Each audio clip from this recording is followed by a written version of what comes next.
الصلاة عليه والسلام عليه في السماء بقاء وأتى بالبقاء وأتى.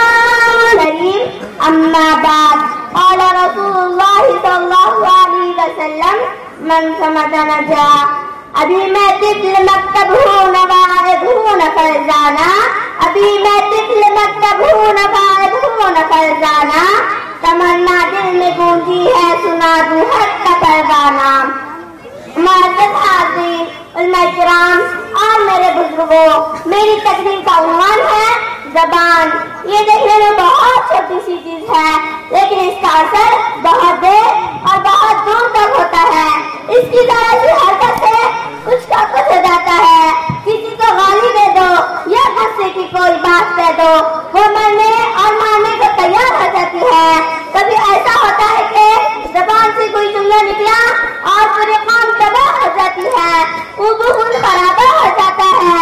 برسوں کی محبت زبان کی ایک بول سے ختم ہو جاتی ہے. غلط زبان ایک ایسی چیز ہے جس کا صحیح استعمال کرنا بہت فائدہ مند ہے، تو وہی اس کا غلط استعمال کرنا بہت بڑا نقصان کا سبب ہوتا ہے.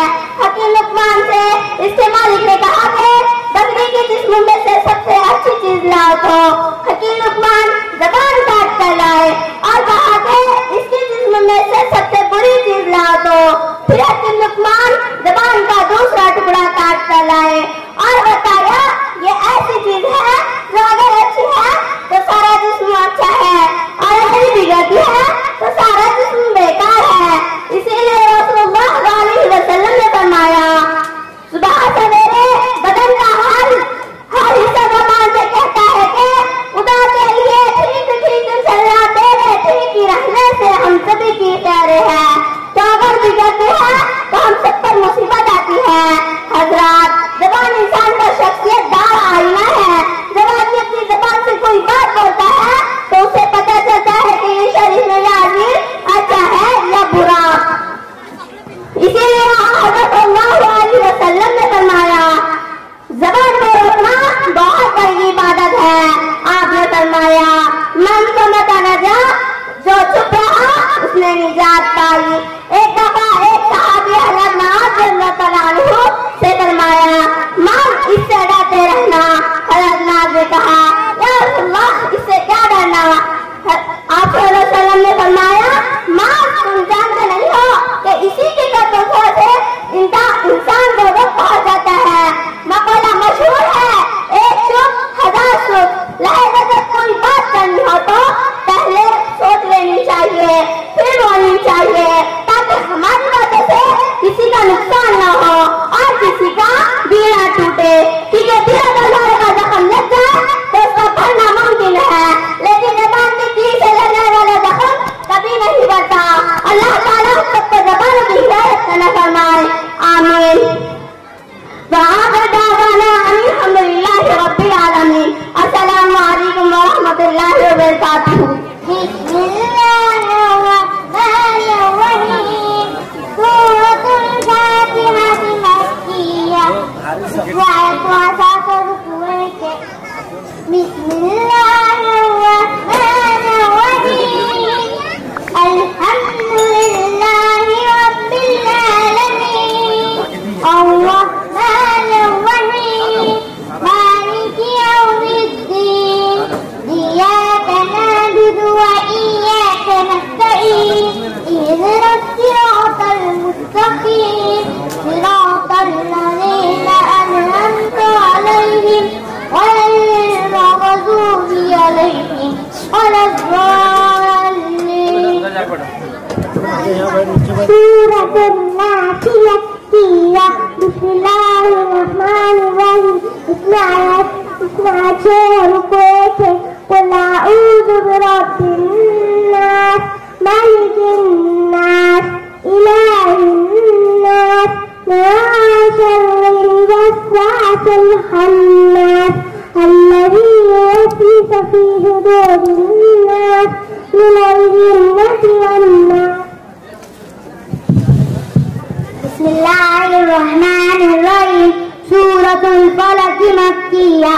इसमें आयत 5 रुकुए का कुल आऊज़ु बिरब्बिल फलक मिन शर्रि मा खलक व मिन शर्रि गासिकिन इज़ा वक़ब व मिन शर्रि नफ़्फ़ासाति फिल उक़द व मिन शर्रि हासिदिन इज़ा हसद। सूरतुल इखलास मक्किया बिस्मिल्लाहिर्रहमानिर्रहीम।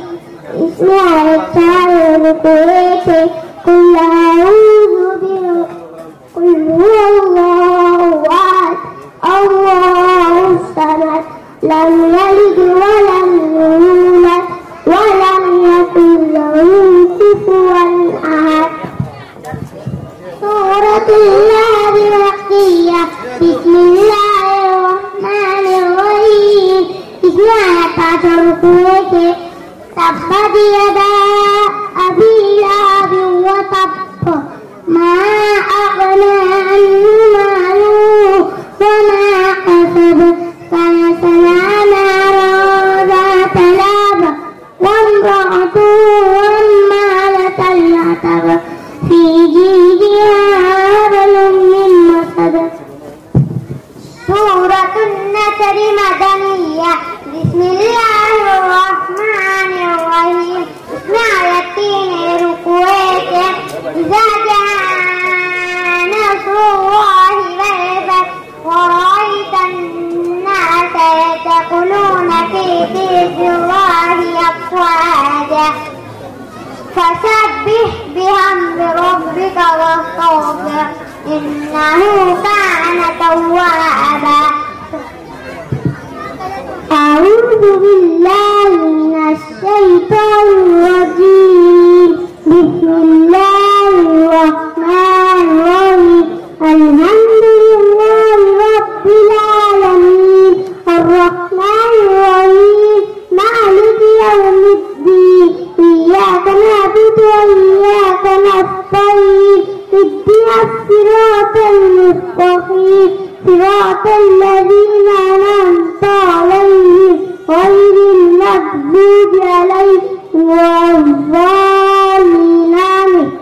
बिस्मिल्लाहिर्रहमानिर्रहीम। क़ुल हुवल्लाहु अहद अल्लाहुस समद लम यलिद व lam yulad व lam yakul lahu कुफुवन अहद।